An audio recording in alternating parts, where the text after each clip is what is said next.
La fin de l'année approche, c'est donc l'heure d'un petit bilan lecture.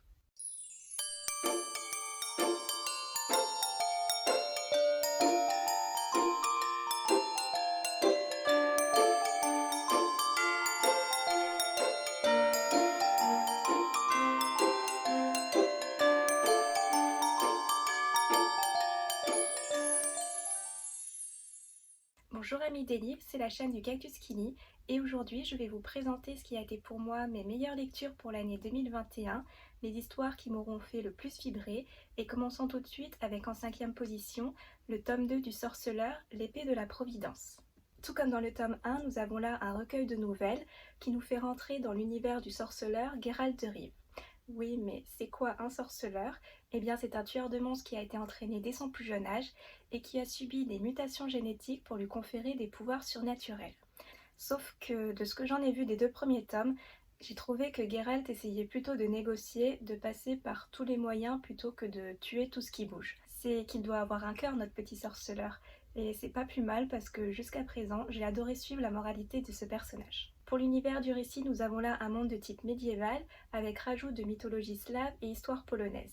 Si dans le premier tome nous faisions la connaissance de Jaskier, un troubadour et meilleur ami de Geralt, mais autant dire que tous les deux ont des caractères diamétralement opposés, nous avons aussi fait la connaissance de Yennefer, une puissante sorcière dont les charmes ne laissent pas indifférent notre cher sorceleur.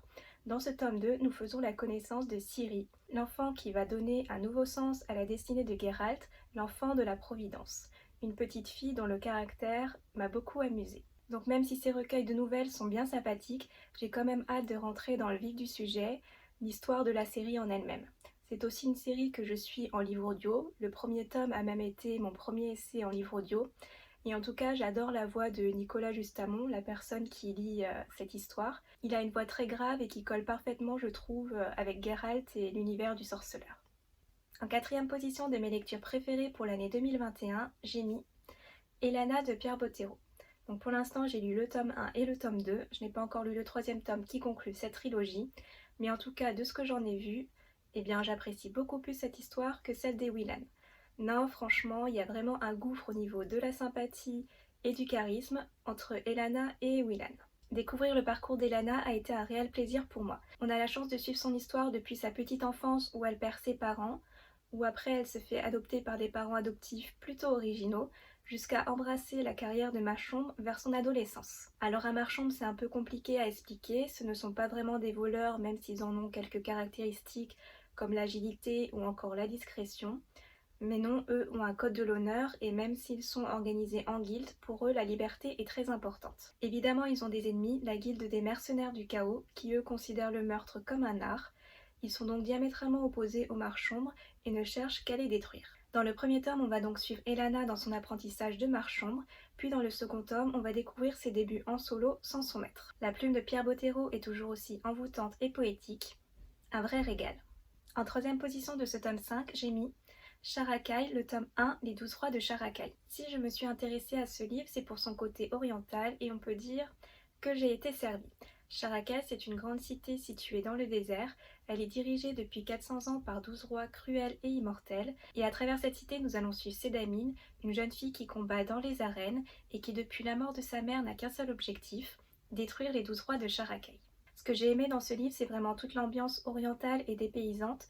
Même si toute l'histoire se passe à Sharakai ou dans un environnement relativement proche, le voyage n'y est pas moins intense. L'auteur a vraiment su retranscrire une cité vivante avec ses descriptions qui englobent tous les sens. L'auteur nous offre aussi plein de mystères avec une magie subtile et une mythologie développée autour des 12 rois.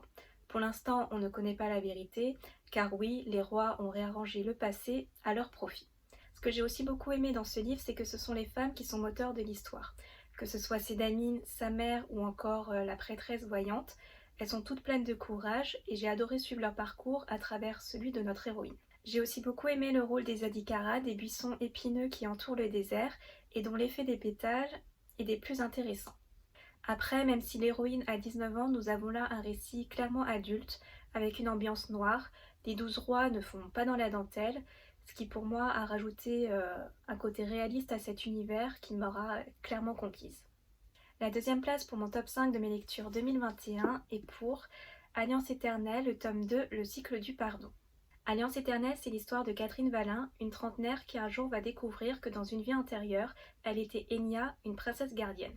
Elle avait une âme sœur du nom de Liam, et tous les deux sont morts quand ils ont voulu bannir de ce monde un sorcier du nom de Marwan. Alliance éternelle, c'est une duologie, et dans ce second tome, Enya va retrouver sa place dans sa famille d'origine. Mais va-t-elle pour autant réussir à mener une vie calme et tranquille? Rien n'est moins sûr.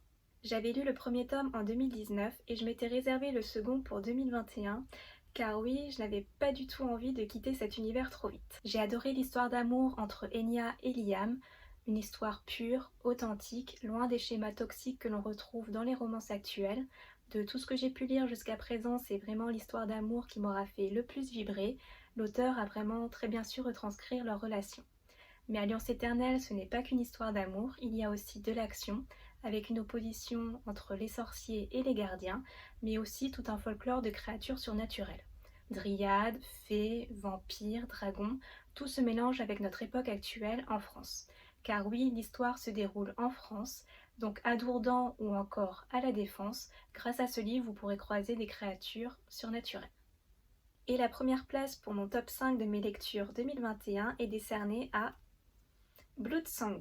J'avais lu ce premier tome en 2020, le second en 2021 et sans doute le troisième pour 2022.